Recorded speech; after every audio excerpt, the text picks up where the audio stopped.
Praise God. Hallelujah. Blessed be the name of the Lord. This is the day that the Lord has made. We will rejoice and be glad in Jesus' name.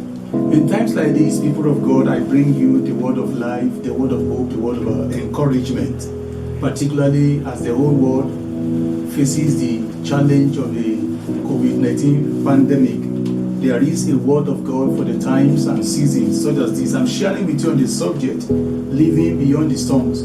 I am persuaded that in the name of the Lord Jesus Christ, this is a season that has come upon us, and that in no distant time, the season also will go, and the will of God concerning us will remain established in the name of the Lord Jesus Christ. I'm reading from Job chapter 14, verse 7 to 9. Job chapter 14, verse 7 to 9. The scripture says, "For there is hope of a tree, if it be cut down, that it will sprout again, and that the tender branch thereof will not cease. Though the root thereof wax old in the earth, and the stalk thereof die in the ground, yet through the scent of water it will bud, and bring forth branches like a plant." Now, people of God, you need to understand that we will continue to face storms from time to time. But how we endure them well and rise stronger as Christians who hope in Jesus, no matter the circumstances, that is the issue. At such a time like this, when men are looking down and when men are looking around, it is time as children of God we began to look forward to see what a great hope in Christ lies ahead of us. There is life after the storms.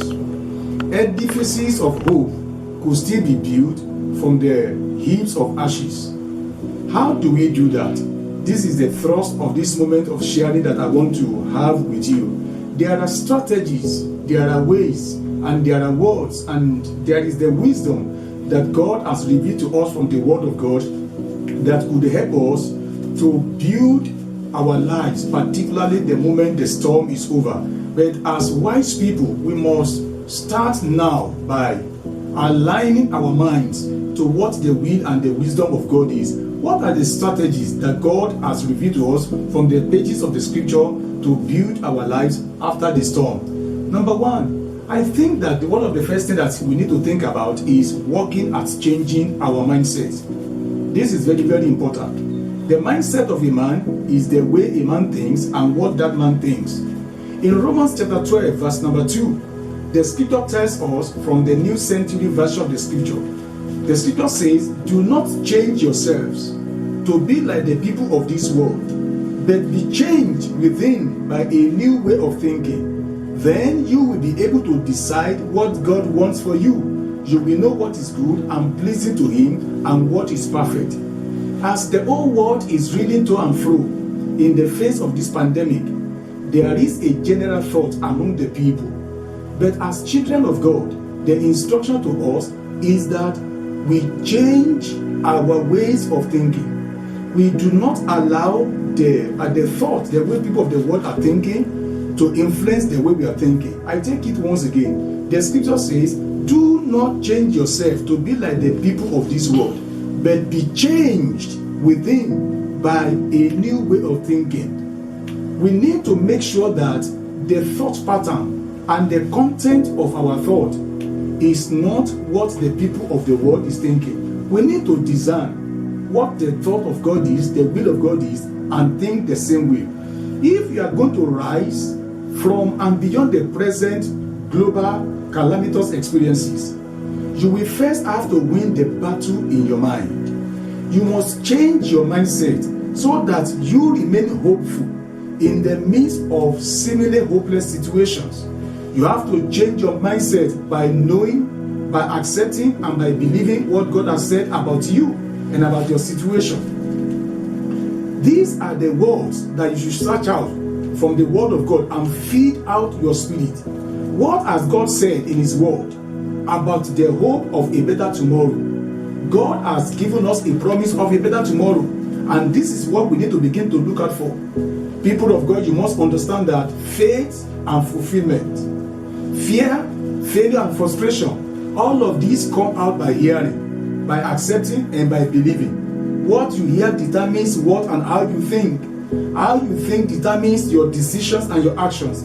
Your decisions determine your directions, and your actions determine who you become. There's a need for us to go back to the Word of God, people of God, if we are going to renew our mind. And there are ways and manners, there are patterns that God has set for us in the scripture.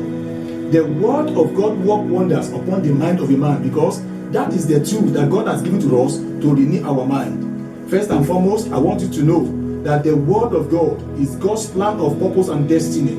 The Word of God is God's plan and purpose and destiny. In Jeremiah chapter 29 verse 11, the Word of God says, I know the thought that I think towards you, says the Lord, is the thought of peace and not of evil, to give you an expected end. There is a future for you. God has a plan for you. There is a thought that God is thinking about you and towards you. The thought of God towards you is that of peace, not of evil.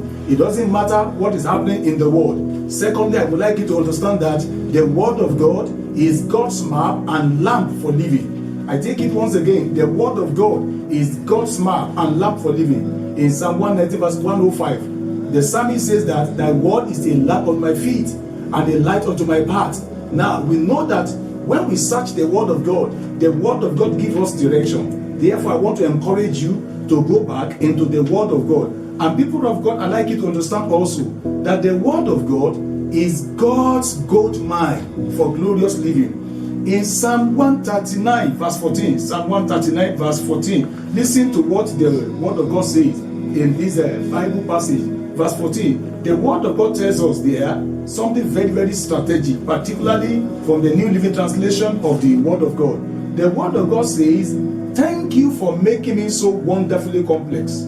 Your workmanship is marvelous. How well I know it. You watched me as I was being formed in utter seclusion. As I was woven together in the dark of the womb. You saw me before I was born. Every day of my life was recorded in your book. Every moment was laid out before a single day had passed. How precious are your thoughts about me, O God. They cannot be numbered. From these Bible passages I have just read here, from Psalm 139 verse 14 to 17, you discover that each day of our lives you are already numbered before God. And God's thought towards us, they are very precious, they are very wonderful. Therefore, I encourage you as a child of God, go back to study, to see what God has said about you, instead of following what people around you are saying. And lastly, I'd like you to know that the Word of God is the only unshakable and eternal foundation in life. If you follow the Word of God, you have a sure foundation. You have an unshakable foundation. Therefore, I want to encourage you, if you are going to rise better and stronger after this pandemic, one thing is clear, and that is the fact that you need to renew your mind. You need to renew your mind by the instrumentality of the Word of God, because the Word of God is the God's plan for your purpose and destiny. The Word of God is the map for your life. The Word of God is the gold mine for a glorious living. The Word of God is the only unshakable and eternal foundation. I encourage you, therefore, today, as you go out as a child of God, give yourself to the study of the Word of God. Give yourself to meditating the Word of God. Give yourself to confessing the Word of God. Give yourself to obeying the Word of God. The Word of God is much more current than today's newspaper. And I tell you, when you follow the Word of God, you are going to end up where God has predestined for your destiny. It is my desire and prayer for you. It shall be well with you, and the Word of God will minister grace unto your life in the name of Jesus Christ. Father, we thank you for the power of your Word. We pray this moment as your people continue to go search the Word of God, to know your direction, your plan, and purpose for them, particularly in times like this. Let the Word be clear unto them and grant them access into the Word. Thank you, because the treasure of the Word is open unto us. In Jesus' name we have prayed. Amen. God bless you in Jesus' name.